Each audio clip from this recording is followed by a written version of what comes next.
Hermanos, quiero pedirles que vayan en sus Biblias, como ya lo leyó nuestro hermano Freddy hace un momento, a Juan capítulo 7. Juan capítulo 7, y vamos a leer desde el versículo 25 hasta el versículo 36. El título que tiene este sermón es El rechazo culpable. Lo voy a repetir, el rechazo culpable. Muy bien. ¿Ya tomaron nota? Amén. Vayamos a leer el texto, versículo 25 de Juan capítulo 7. Dice así: Decían entonces unos de Jerusalén, ¿no es este a quien buscan para matarle? Mirad pues, habla públicamente y no le dicen nada. ¿Habrán reconocido en verdad los gobernantes que este es el Cristo? Pero este sabemos de dónde es, mas cuando venga el Cristo, nadie sabrá de dónde sea. Jesús entonces, enseñando en el templo, alzó la voz y dijo: A mí me conocéis y sabéis de dónde soy, y no he venido de mí mismo, pero el que me envió es verdadero, a quien vosotros no conocéis, pero yo le conozco, porque de él procedo y él me envió. Entonces procuraban prenderle, pero ninguno le echó mano, porque aún no había llegado su hora. Muchos de la multitud creyeron en él y decían: ¿el Cristo cuando venga hará más señales que las que éste hace? Los fariseos oyeron a la gente que murmuraban de él estas cosas, y los principales sacerdotes y los fariseos enviaron alguaciles para que le prendiesen. Entonces Jesús dijo: Todavía un poco de tiempo estaré con vosotros e iré al que me envió. Me buscaréis y escuchen, no me hallaréis, y a donde yo estaré vosotros no podréis venir. Entonces los judíos dijeron entre sí: ¿a dónde se irá este que no le hallaremos? ¿Se irá a los dispersos entre los griegos y enseñará a los griegos? ¿Qué significa esto que dijo? Me buscaréis y no me hallaréis, y donde yo estaré vosotros no podéis venir. Amén. Ya que por la gracia del Señor, mis hermanos, hoy vamos a retomar la exposición del Evangelio de Juan, específicamente en el capítulo 7, creo que es muy conveniente que recordemos brevemente de qué ha venido hablando Juan a lo largo del capítulo 7. Recuerden esto, en Juan capítulo 7 se nos empieza a contar que se está celebrando una fiesta. ¿Cuál es esta fiesta? Nosotros sabemos por su contexto que es la fiesta de los tabernáculos. Y que recuerden que los hermanos de Jesús, recuerden que la fiesta de los tabernáculos es una fiesta nacional a la que deben asistir los judíos. Luego los hermanos de Jesús le dicen: mira, si tú quieres hacerte realmente popular entre las personas, ¿qué haces aquí con nosotros? Sube a Jerusalén para que te hagas más conocido. Luego, ¿recuerdan lo que pasa? Jesús decide no ir con ellos, sin embargo, no está diciendo que no irá, porque posteriormente Él va, pero va solito y va de manera secreta, de manera silenciosa, podríamos decir. Ahora, una vez que Jesús llega a Jerusalén, se nos dice que Él entra al templo. Nosotros decíamos que probablemente esto ocurre en el atrio de los gentiles, y allí empieza a predicar. Y pasa lo que era predecible que iba a pasar, pues que los líderes religiosos se iban a enojar e iban a arremeter con hostilidad en contra del Señor Jesús. De hecho, en el versículo 32 que acabamos de leer, notaremos que ellos se organizan, y ya vamos a ver la mezquindad diabólica de estos hombres, de cómo se organizaron para mandar a unas personas a capturarlo, a arrestarlo. Bueno, podría decirse, mis hermanos, de hecho, que a partir del capítulo 6 y en adelante, ustedes quizás ya lo han notado, el Evangelio de Juan está marcado por una aguda confrontación entre los líderes religiosos y Jesús. Y ustedes van a notar que esto no va a cambiar. Será así a lo largo de todo el Evangelio de Juan. Ahora, yo quiero que ustedes guarden esto que voy a decir en sus memorias para cuando lleguemos al final del sermón. La fuente, mis hermanos, la fuente de toda esta hostilidad, de todo este rechazo y de todo este menosprecio hacia aquel hombre que dice ser el Mesías prometido es una sola fuente. Siempre se trata del mismo asunto: la incredulidad. Guarden eso en sus mentes. La fuente de todo rechazo hacia Jesús siempre es la incredulidad. Y como ustedes ya lo habrán notado, leyendo el Evangelio de Juan, esta es una tragedia que en este Evangelio en particular se repite una y otra y otra y otra vez. Estos hombres han esperado al Mesías y ahora lo tienen frente a ellos, su única esperanza de salvación. Pero como ese Mesías que tienen frente a ellos no encaja con sus estándares económicos, sociales y políticos, entonces ellos toman una decisión. Deciden despreciarlo y veremos que con violencia se determinan a exterminarlo. Ahora bien, ya hemos recordado el contexto. ¿Cuál es el contexto? Una confrontación pública en el templo. Hay una multitud que lo está escuchando y hay personas que lo están buscando para asesinarlo. Bueno, ese es el contexto. Lo que vamos a ver en la presente sección, que acabamos de leer hace unos minutos, es esencialmente la respuesta que darán los oyentes al discurso de Jesús. Es decir, veremos cómo el oyente incrédulo responde al anuncio de Jesús o a las afirmaciones que Jesús ha hecho. Y pastor, ¿cuáles son esas afirmaciones que generarán una respuesta en el corazón de su audiencia? Lean conmigo el versículo 16. Esto es lo que Jesús ha afirmado y a esto es lo que la audiencia responderá. Versículo 16. ¿Estamos allí, hermanos? Dice: Jesús le respondió y dijo: mi doctrina no es mía, sino ¿de quién? De aquel que me envió. El que quiera hacer la voluntad de Dios conocerá si la doctrina es de Dios o si yo hablo por mi propia cuenta. El que habla por su propia cuenta, su propia gloria busca. Pero el que busca la gloria ¿de quién? Del que le envió, este es verdadero y no hay en él injusticia. En otras palabras, Jesús ha afirmado una sola cosa: que Él es el enviado divino. Él está diciendo: yo soy por quien ustedes han esperado.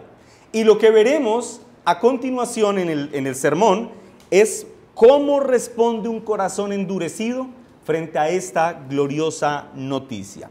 Ahora, dicho esto, nosotros podemos entender entonces que el propósito de esta sección que vamos a analizar en esta mañana, el propósito para nosotros los creyentes es ayudarnos a entender, mis hermanos, que creer en Jesús como se cree en cualquier terrenal, mis hermanos, no significa nada. Voy a repetir eso: creer en Jesús como se cree en lo terrenal no significa nada.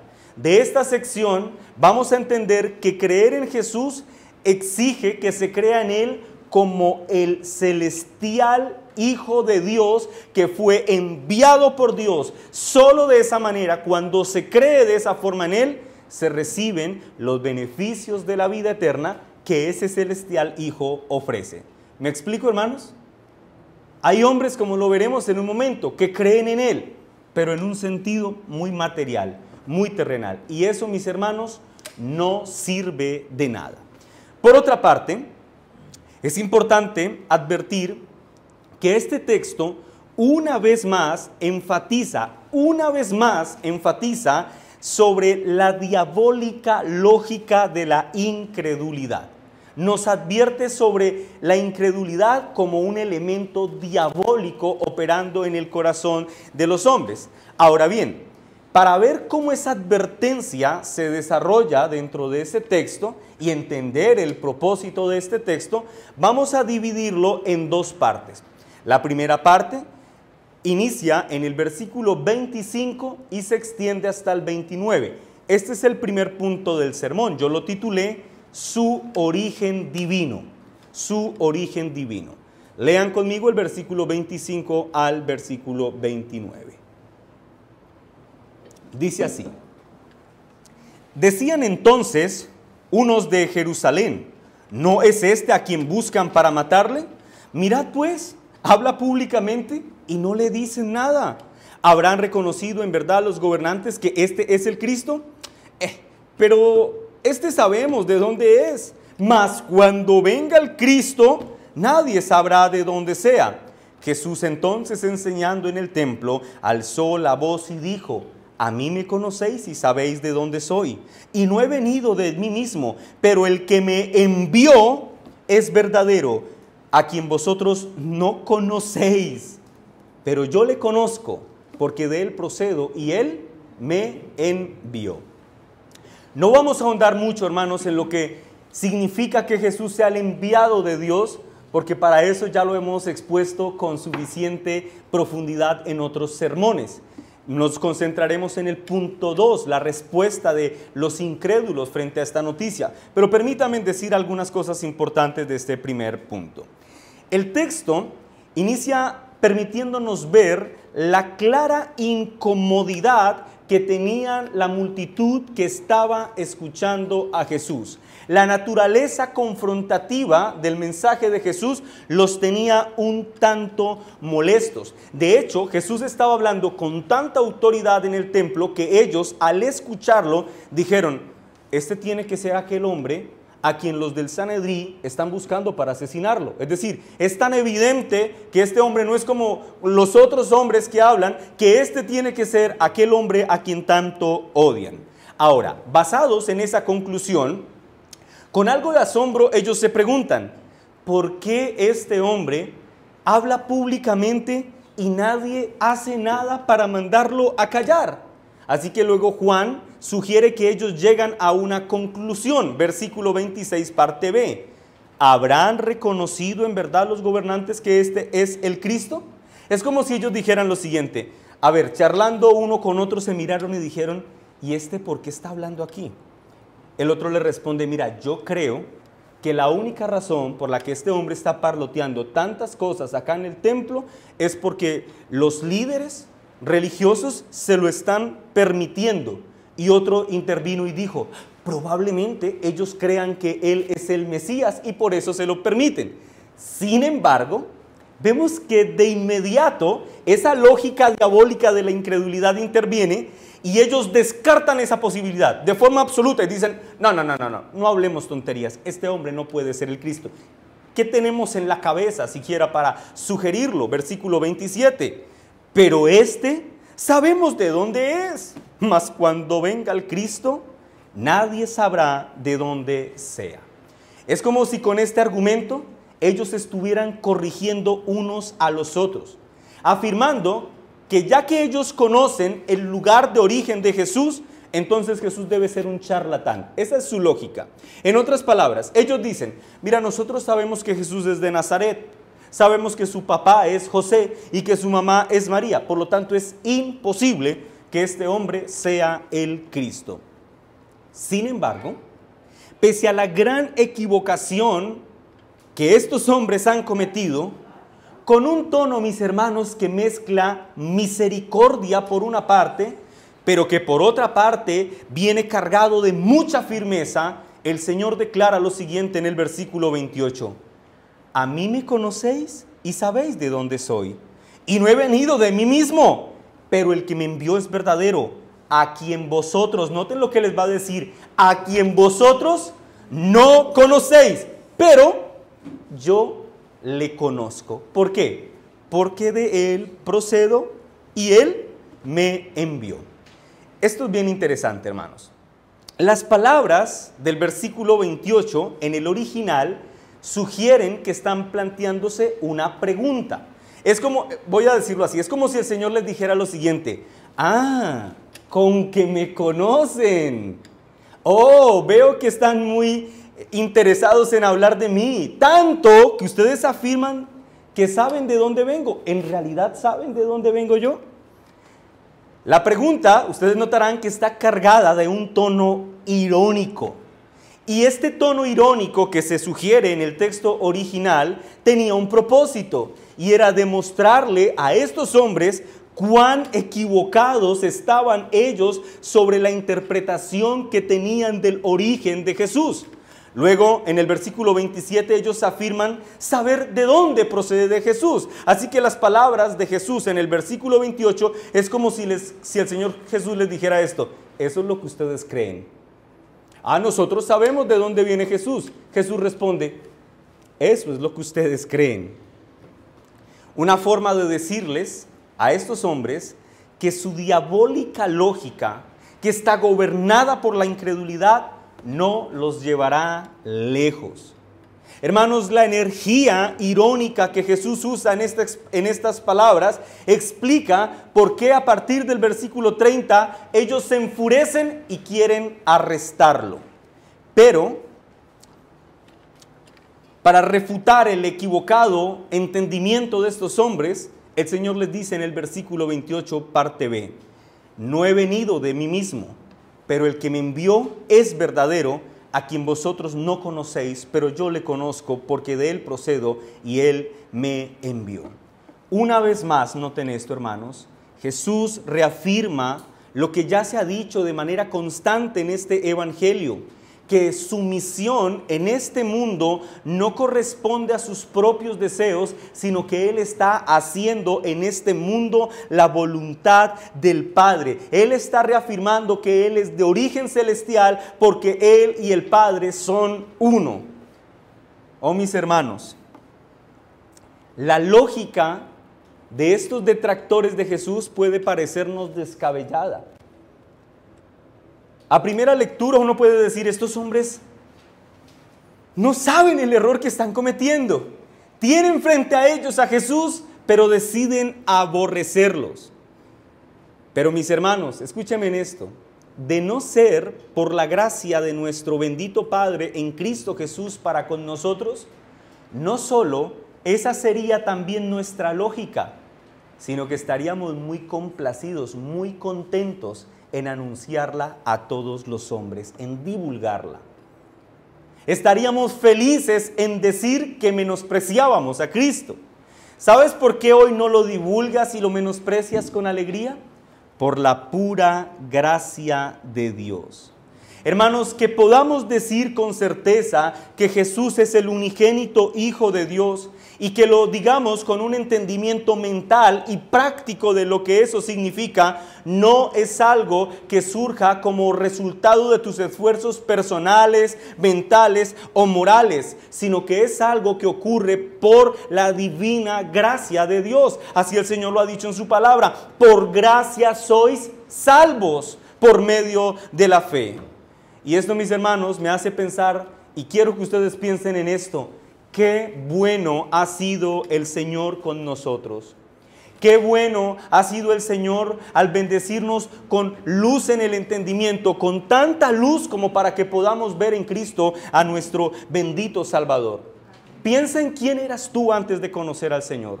¿Cómo considerabas a Cristo? ¿Cómo considerabas la fe? ¿Cómo considerabas la vida santa? ¿Te parecía deseable? ¿Soñabas con ser un hombre santo y vivir en el temor del Señor? Nadie sueña eso. Ningún incrédulo sueña eso. Pero por la gracia del Señor, nuestros ojos fueron iluminados para que viéramos en Cristo a alguien más que a un hombre terrenal. Hermanos queridos, qué bueno ha sido el Señor al permitirnos ver en Cristo al unigénito, al enviado del Padre. Muy bien, ¿todos tienen claro el origen celestial de Jesús que se explica en esta primera sección? Amén. Ahora vayamos a la segunda sección, versículo 30 al 36. Yo titulé a este segundo punto: la respuesta humana. Anticipo que tiene varios puntos. 4, A, B, C y... ¿Cómo? A, B, C, D. Bien, estoy bien en el alfabeto. A, B, C y D. 4 puntos.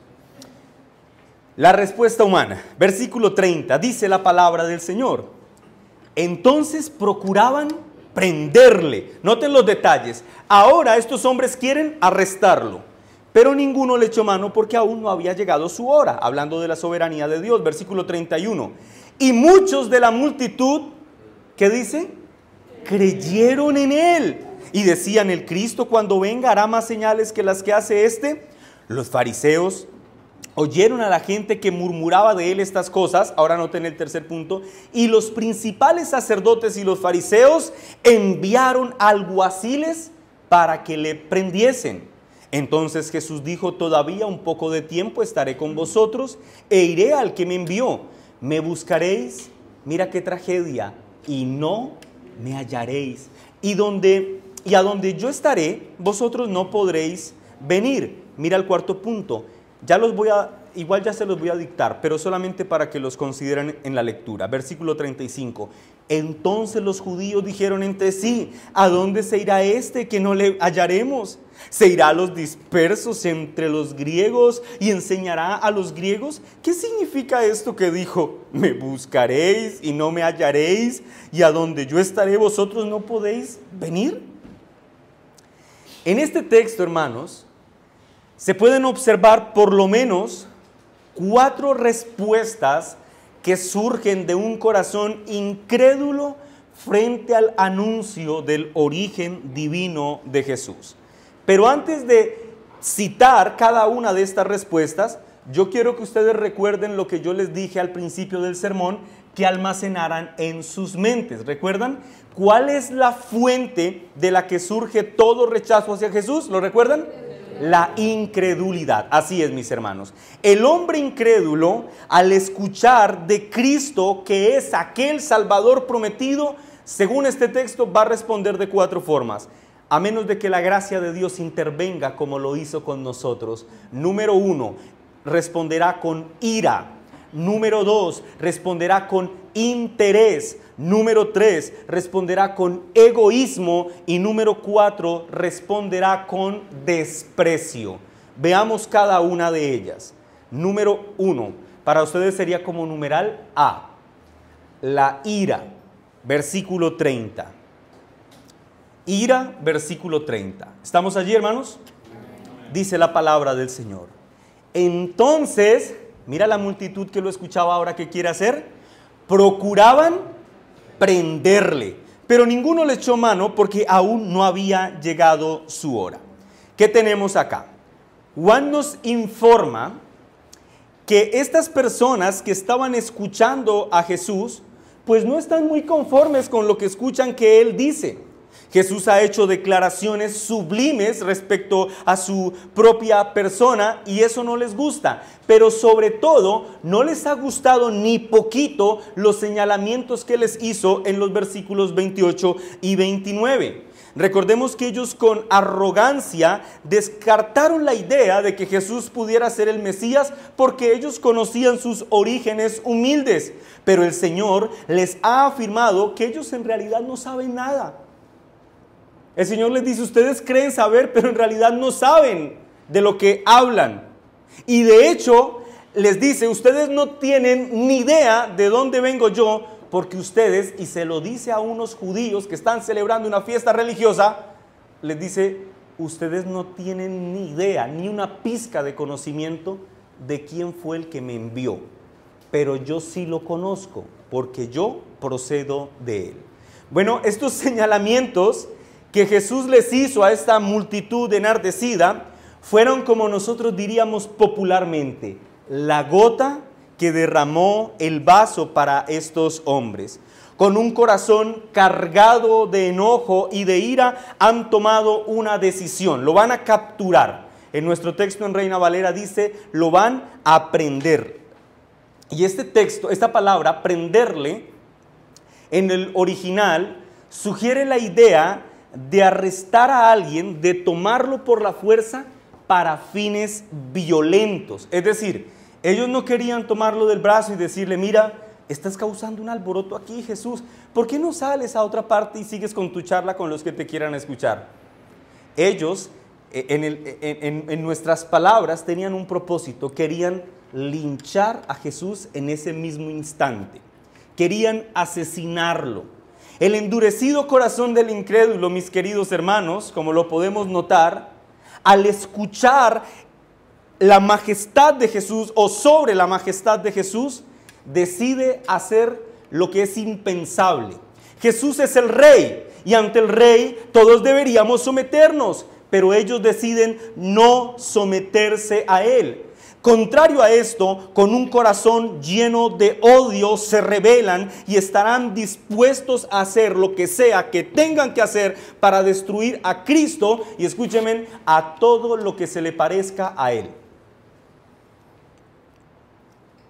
El incrédulo odia, hermanos, escúchenme en esto, el incrédulo odia, aborrece a Cristo.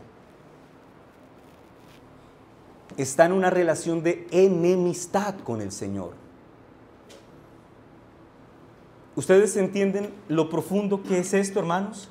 Un incrédulo, sí, tus conocidos, amigos, sobrinos, hijos, nietos, incrédulos, están en una relación de enemistad con Cristo. Esto explica por qué ir en arrepentimiento y fe delante de Él es la necesidad más grande que tiene todo incrédulo. Porque están en enemistad contra aquel que es santo, santo, santo y que con poder y autoridad gobierna todo el universo. Bueno, si tú estás sin Cristo en este lugar, acabas de escuchar por qué debes venir en arrepentimiento y fe delante de Él. Ahora bien, dicho odio en contra de Jesús, no vayan ustedes a pensar que fue exclusivo de los días de Cristo o de los días de su ministerio terrenal. Porque podemos seguir leyendo la historia y vemos cómo los apóstoles fueron prosperados y vivieron en grandes mansiones y tuvieron escoltas que guardaron su seguridad. No. Murieron, padecieron de formas terribles. Pero no solamente allí para el odio contra Cristo. Aún en nuestros días, mis hermanos, nosotros tenemos que ver cómo el mundo incrédulo desprecia a Cristo y aborrece a la iglesia que representa a Cristo en medio de esta tierra. Eso explica por qué los cristianos o el cristianismo es visto como un objeto digno de ridiculización. Piensen en esto. ¿Han visto esas películas en las que sale uno de los actores es cristiano? ¿Quién es el cristiano regularmente en la película? El que es hipócrita, el que es mentiroso, el que es ladrón, el que es tramposo, el que es adúltero. Y el incrédulo siempre es presentado como el buen agente, el honesto, el que confronta la hipocresía del creyente. Hermanos amados, eso solamente es una pequeña radiografía o una pequeña muestrita de cómo es que el mundo quiere decir todos los días que odia a Cristo y por lo tanto odia a la iglesia de Cristo. Así que tenemos el primer punto. El incrédulo responde con odio hacia Jesús, ira u odio. Segundo punto, el incrédulo responde con interés. Versículo 31. Ese sería para ustedes el numeral B. Versículo, y los hermanos ya me lo dicen con firmeza, B, para que yo no me confunda. Gracias, hermanos. Versículo 31. Y muchos de la multitud creyeron en él y decían, el Cristo cuando venga hará más señales que las que hace este. Observen esto. Ahora Juan nos dice que muchos, es decir, un grupo significativo de la multitud, deciden creer en él. Ahora, esto también explica por qué, entre otras cosas, los del versículo 30 no pudieron capturarlo. Ellos se han dispuesto a lincharlo, pero bueno, hay un montón de gente que está a favor de él. Seguramente no era lo más inteligente, por eso no lo hicieron. Pero nosotros sabemos que detrás de esto está la soberanía de Dios. Recuerden que él no es capturado porque el texto dice que su tiempo aún no había llegado. Ahora bien, sin embargo, lo que es importante de explicar en este texto es que el texto dice que ellos creyeron. Pero escuchen esto, hermanos, creer en este estricto contexto no significa que ellos hayan tenido una fe viva y verdadera en Jesús.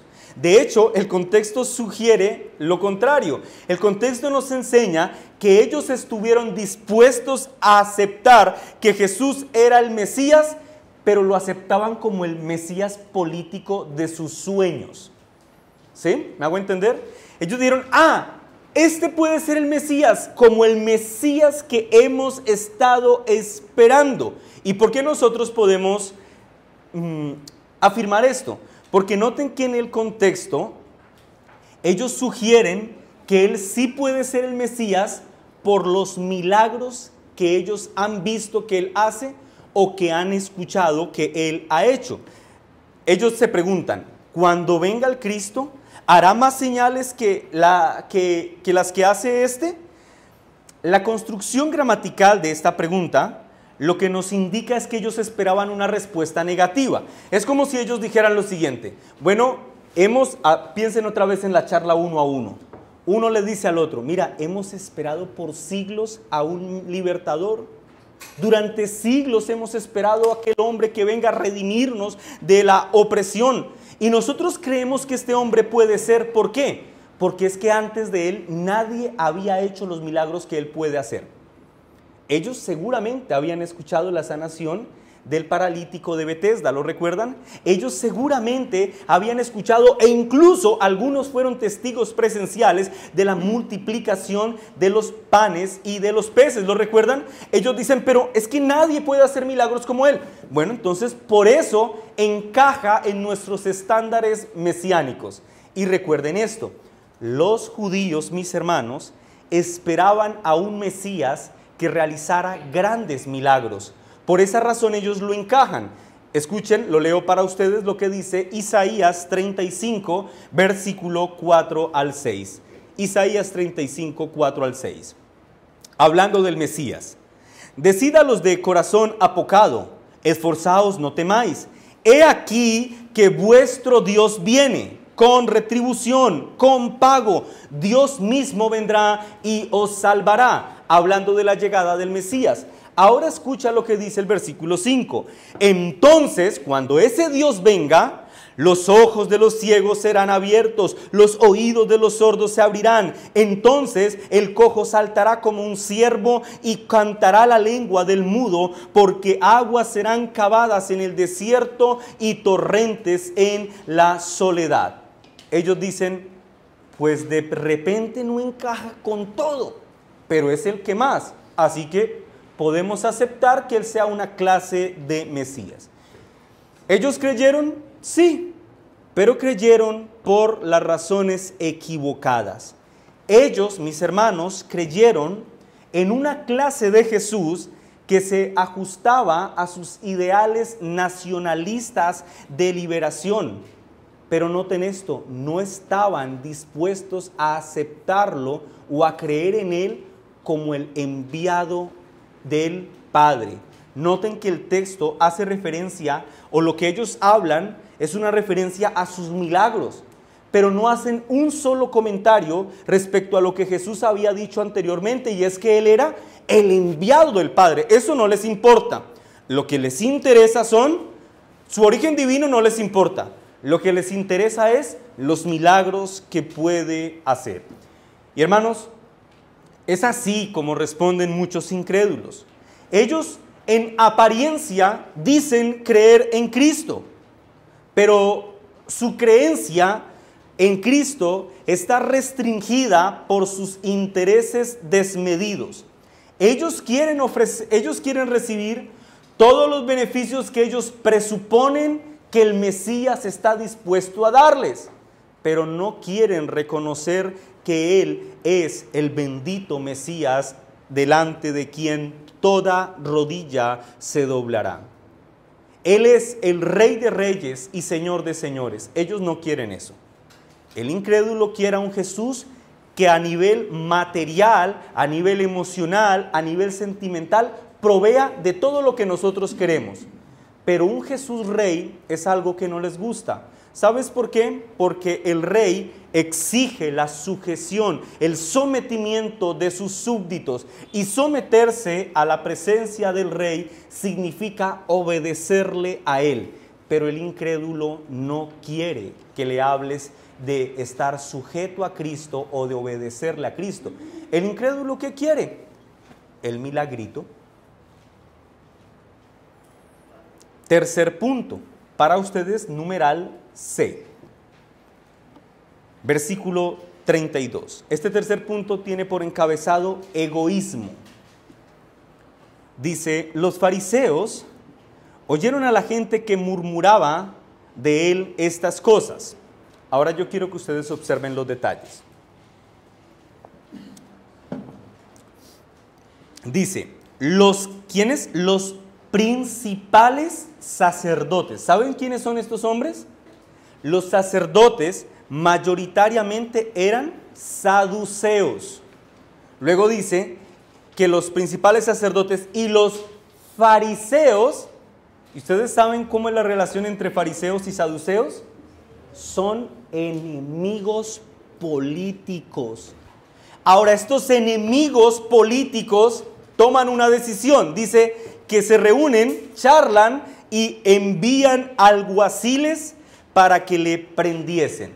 Este es el punto, hermanos. Dos grandes enemigos políticos, como lo son fariseos y saduceos, llegan a un acuerdo, hacen las paces para poder en ese acuerdo hacerle oposición a Jesús. ¿Ves cuán diabólica es la lógica de la incredulidad? Sus diferencias pasaron a un segundo plano. Ahora tenían un enemigo en común. Para estos hombres era más fácil sobreponerse a sus diferencias políticas que aceptar el hecho de que el Mesías esperado había llegado. De hecho, esto es muy irónico. Pero hermanos, miren, lo que impulsa las acciones irónicas de estos hombres es el egoísmo. Noten que cuando ellos escuchan que la multitud dice, quizá este pueda ser el Cristo, todas las alarmas se encienden. ¿Por qué actúan tan egoístamente frente a la presuposición de que el Cristo ha llegado? Bueno, porque ellos no quieren perder su estatus. Estos hombres no quieren ver cómo su estructura política se derrumba.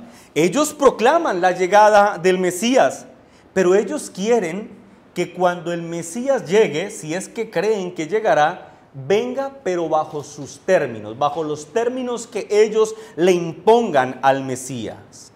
Ahora bien, las acciones conjuntas de fariseos y saduceos nos permiten entender, mis hermanos, que para el incrédulo no hay mayor enemigo que Cristo. Sin importar las diferencias políticas, estos hombres estaban dispuestos a humillarse, a doblegarse los unos con los otros, a mirarse a la cara, a estrecharse las manos cuando se consideraban repudiables los unos a los otros. Bueno, están dispuestos a hacer todas estas cosas, pero a lo que no están dispuestos es a doblegarse al señorío de Cristo.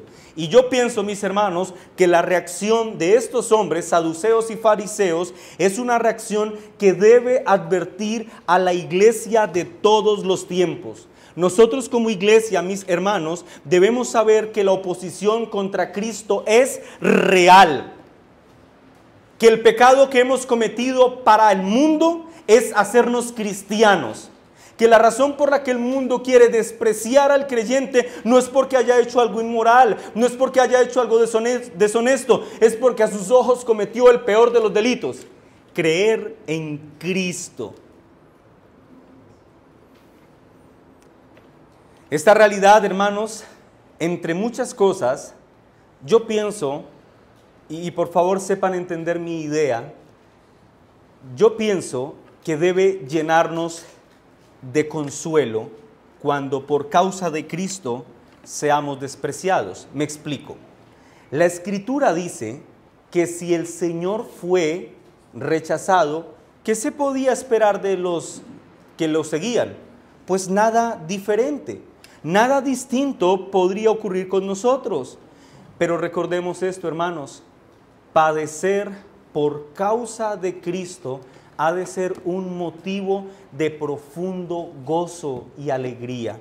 Ahora mismo recuerdo un texto que leí esta mañana que me pareció fascinante. No lo tengo escrito en el sermón, pero quiero leerlo para ustedes. Primera de Pedro, capítulo 4, versículo 12 y versículo 13. ¿Estamos allí, hermanos? Vayamos allí todos, por favor. Primera de Pedro, capítulo 4, versículo 12.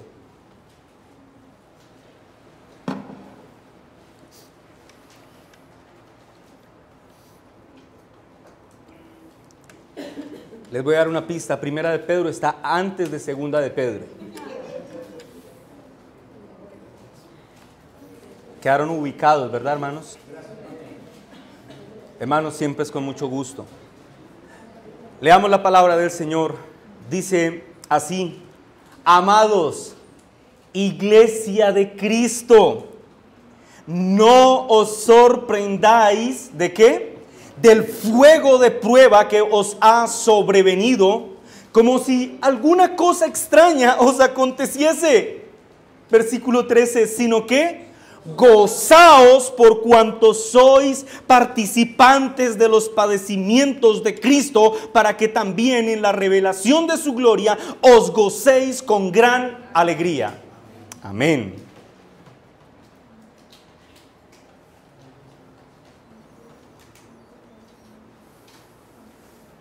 Ahora, hermanos, pasemos al numeral D, A, B, C, D. Sí. Yo lo titulé desprecio, desprecio. Versículo 35 al 36. Juan capítulo 7, versículo 35 al 36, el desprecio. Dice así: entonces los judíos dijeron entre sí: ¿a dónde se irá este que no le hallaremos? ¿Se irá a los dispersos entre los griegos y enseñará a los griegos? ¿Qué significa esto que dijo: me buscaréis y no me hallaréis, y a donde yo estaré vosotros no podéis venir? En el original, mis hermanos, uno puede ver que el texto sugiere que el tono con el que ellos están hablando respecto a Jesús es un tono burlón, es un tono despectivo. Es como si ellos estuvieran diciendo lo siguiente, permítame parafrasear: mira, este es un fracasado que ha fracasado en su ministerio en Judea. Bueno, nosotros ahora nos imaginamos que quizás querrás llevar tu fracaso a los judíos dispersos entre los gentiles, o incluso nos imaginamos que tendrás el atrevimiento, quizás ese sea tu deseo, de perturbar la paz de estos hombres, predicándole tus engaños a los griegos. Escuchen esto, hermanos. Tan ridículo les pareció a estos hombres el testimonio del origen divino de Jesús, que ellos están insinuando que a Jesús le iría mejor predicando esas, entre comillas, tonterías a los gentiles. Ahora recuerden que estos hombres son judíos, que creen que la salvación tiene un carácter exclusivista, es decir, que solo aplicaba a la nación judía, no a los gentiles. En otras palabras, estos hombres están, yo iba a decir insinuando, pero no están insinuando, están diciendo de forma explícita que el mensaje de Jesús no sirve para ayudar a nadie.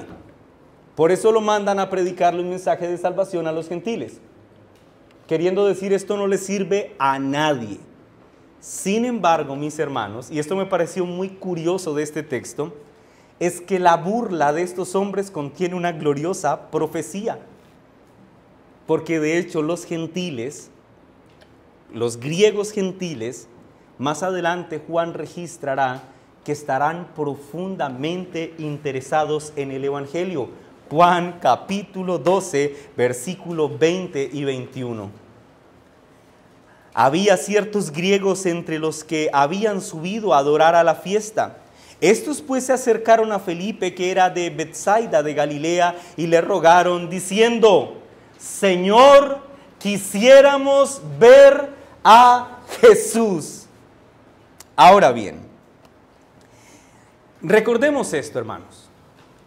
El fundamento de la ira, del interés, del egoísmo y del desprecio de estos hombres es el mismo. ¿Cuál es ese fundamento? La incredulidad. Ahora, yo he destacado este asunto 2 o 3 veces en medio de mi sermón para que ustedes entiendan, mis hermanos, que esa incredulidad traerá el mismo resultado para todos los que la practican. Es decir, pueda que una persona haya respondido con enojo, otra persona haya respondido con una falsa profesión de fe, pueda que otros hayan respondido con desprecio o que otros hayan respondido con egoísmo. Bueno, como quiera que hayan sido la respuesta de los incrédulos, como el fundamento de su respuesta es la incredulidad, el resultado que recibirán siempre será el mismo. A partir de este punto, mis hermanos, y lo voy a explicar cuál es ese resultado, pero a partir de este punto quiero que consideren esta sección como la sección práctica de mi sermón, versículo 33 y 34. Entonces Jesús dijo: todavía un poco de tiempo estaré con vosotros e iré al que me envió. Y me buscaréis.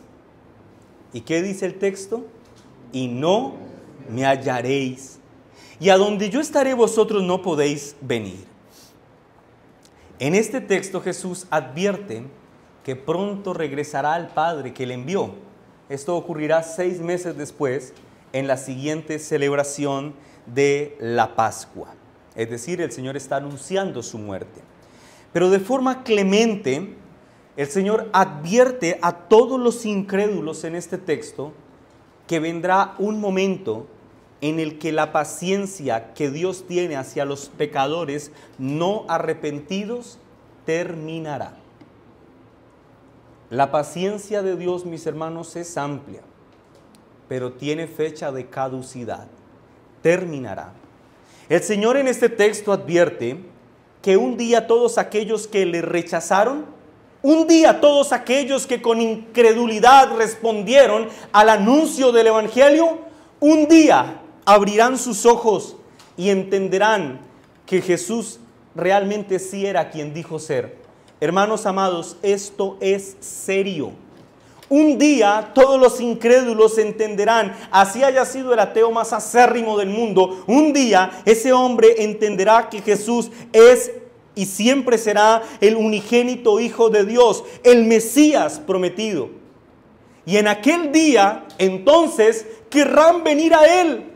Pero como advierte el Señor en este texto, no lo hallarán. Y digo, hermanos, que esta es una advertencia clemente y muy misericordiosa, porque el Señor la está diciendo antes de que aquel día llegue. Esta es una forma de decir: pecador, arrepiéntete ahora, antes que sea demasiado tarde. O es como dice Pablo en la carta a los Hebreos, en el capítulo 3, versículo 15, entre tanto que se dice: si oyereis hoy su voz, no endurezcáis vuestros corazones.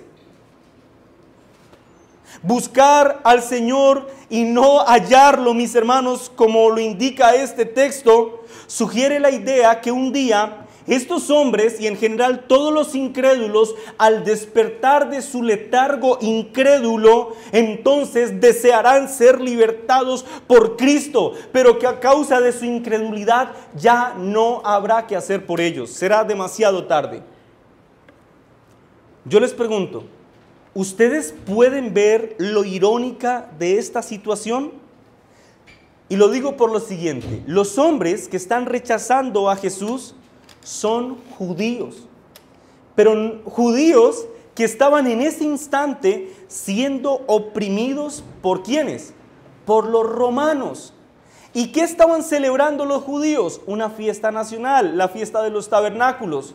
En 6 meses celebrarían la fiesta de la Pascua, en la que conmemoraban la liberación de cómo Dios pudo rescatar a Israel de las garras opresoras de Egipto. Lo que quiero destacar es que en medio de estas celebraciones, el deseo de liberación estaba latiendo en el corazón de cada hombre y cada mujer de esta nación. Estos hombres estaban anhelando la llegada de su libertador, pero paradójicamente, al tenerlo frente a ellos, ellos toman esta decisión: te vamos a odiar, o vamos a creer en ti por las razones incorrectas, o tu presencia hace que se despierte el egoísmo en nosotros, o realmente nos pareces digno de burla y menosprecio. La incredulidad, mis hermanos, como espero ustedes lo puedan notar, es una tragedia terrible. ¿Pueden ustedes imaginar los rostros pálidos y aterrorizados de estos hombres judíos en el día del gran juicio final? Cuando ellos descubran que tuvieron al Mesías frente a ellos. Ahora, ese rostro pálido y aterrorizado será el mismo que se verá en la cara de todo incrédulo, cuando descubra que rechazó al pan de vida y al agua de vida eterna. Amós capítulo 8, versículo 11 al 12, lo leo para ustedes.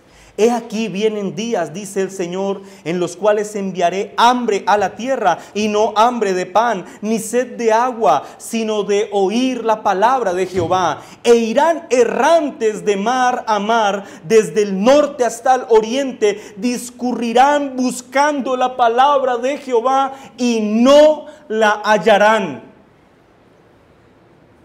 ¿Puedes imaginarte este día? Proverbios capítulo 1, versículo 24 al 29. Proverbios 1, 24 al 29. Por tanto llamé y no quisisteis oír. Extendí mi mano y no hubo quien atendiese, sino que desechasteis todo mi consejo y mi reprensión no quisisteis. También yo me reiré en vuestra calamidad y me burlaré cuando os viniere lo que teméis. Cuando viniere como una destrucción lo que temeréis y vuestra calamidad llegare como un torbellino, cuando sobre vosotros viniere la tribulación y la angustia. Versículo 28. Entonces me llamarán y no responderé. Me buscarán de mañana y no me hallarán, por cuanto aborrecieron la sabiduría y no escogieron el temor de Jehová. ¿Puedes imaginarte este día? Hermanos amados, si oyereis hoy su voz, no endurezcáis vuestros corazones. El incrédulo, mis hermanos, no entiende que al intentar destruir a Jesús o a su iglesia, se destruye a sí mismo. Por lo tanto, si tú estás en este lugar sin Cristo, mi amigo, en el nombre de Jesús te suplico, te imploro que no esperes a que sea demasiado tarde. Tú puedes pensar así: bueno, un poco más de incredulidad, un poco más de satisfacción pecaminosa, ¿qué más da? Un día más y mañana me arrepentiré. Yo quiero que tú sepas una cosa. Si tú piensas así, quiero que sepas una cosa. El pecado es dañino y es profundamente adictivo. Lo voy a explicar. Cada minuto que tú perseveras en el pecado es una capa de endurecimiento que crece sobre tu corazón. Esa capa de endurecimiento hará que cada vez sea más difícil que tú entiendas que estás en necesidad y que debes venir en arrepentimiento y fe delante de Cristo. Esa capa de pecado en la que perseveras hará que cada vez sea más difícil que tú consideres que debes someterte a Cristo, entendiendo que Él es un Señor y Salvador. Por lo tanto, mi amigo, escúchame esto. Tú hoy has oído el Evangelio. Hoy, como lo leímos en el texto de Hebreos, has oído la voz de Dios. Y yo te suplico en el nombre de Jesús, no endurezcas tu corazón. Niños, amados niños, no endurezcan su corazón al anuncio del Evangelio. Ustedes son conscientes que han pecado. Ustedes saben cómo le han fallado al Señor. Este es un buen día para reconocer que deben arrepentirse de sus pecados y acercarse a Jesús para que en su sangre ustedes sean limpios de toda condenación. ¿Entendieron eso, niños? Amén. Muy bien, niños queridos. Ahora, hermanos amados que me escuchan, esto también es para nosotros. Nosotros también estamos ahí, en este texto. Si bien por la gracia de Dios, por la pura gracia de Dios con la que intencionalmente aperturé este sermón, Si por su gracia tú no respondes al Evangelio con ira, con interés, con egoísmo o con desprecio, si bien eso no es una realidad para ti, ciertamente para nuestra vergüenza sí tenemos que reconocer que en muchas oportunidades, y me refiero a aquellos momentos de la vida que son dolorosos y difíciles, muchas veces hemos actuado frente a las circunstancias como actúan los incrédulos. Me explico. No estoy sugiriendo que tú seas un incrédulo cuando respondes mal ante una situación, pero estoy diciendo que en determinadas circunstancias actuamos como si lo fuéramos. En medio de una situación difícil, buscamos solución, buscamos respuestas, buscamos ayudas, pero en el último en que pensamos es en el Señor. Buscamos la manera en cómo nosotros lo resolveremos o cómo alguien más lo puede resolver por mí.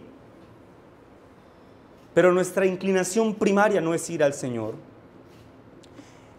En el sentido estricto de la comunicación, nos es fácil admitir que Jesús es el bendito Hijo de Dios. No tenemos problema con decirlo. Oh, mis hermanos, pero seamos honestos. Muchas veces debemos reconocerlo, en la práctica nos ha costado mucho vivir como si en realidad creyéramos que Él es el bendito Hijo de Dios. Esto explica por qué entregamos nuestra paz y nuestra tranquilidad al ritmo de las circunstancias. Porque la situación económica nos aflige más de lo que es estrictamente necesario, una preocupación que crece en el corazón, pero de inmediato vamos al Señor. Un diagnóstico médico muy contrario a lo que esperábamos, vamos al Señor. Pero en la práctica, mis hermanos, vemos cómo estas cosas nos perturban más de lo que deberían perturbarnos. Buscamos por todas partes la manera de resolver nuestros problemas y finalmente, cuando vemos que todo ha fracasado, entonces ahí sí levantamos nuestros ojos y suplicamos al Señor. Y repito, hermanos, esto no significa que no seamos buenos creyentes, que no seamos hijos de Dios o que en definitiva seamos unos incrédulos.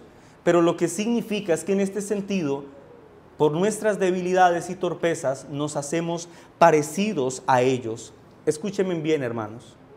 Iglesia amada, de este texto en el que se anuncia la divinidad de Jesús y se confronta la incredulidad de los hombres, nosotros, su iglesia, debemos aprender a vivir con esperanza y sobre todo debemos aprender a vivir por convicción.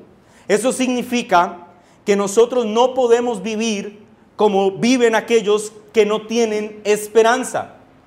Nosotros, desde luego, podemos experimentar entristecimiento por las circunstancias difíciles, pero nuestro entristecimiento no puede ser extremo. Deberíamos aprender a ir a Cristo con rapidez y descargar en su santa presencia nuestras cargas.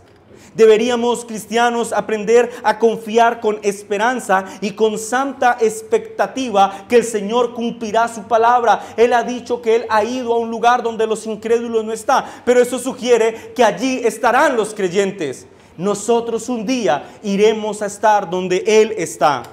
Con santa esperanza, iglesia, y con expectativa gloriosa en nuestro corazón, recordemos aquellas bellas palabras que el Señor dijo a sus discípulos, en donde prometió que su ascenso a los cielos no era un abandono para la iglesia, sino un paso necesario en la historia de redención. Juan 14, versículo 1 al 4, no se turbe vuestro corazón. ¿Creéis en Dios? Creed en mí. En la casa de mi Padre muchas moradas hay. Si así no fuera, yo os lo hubiera dicho. Voy pues a preparar lugar para vosotros.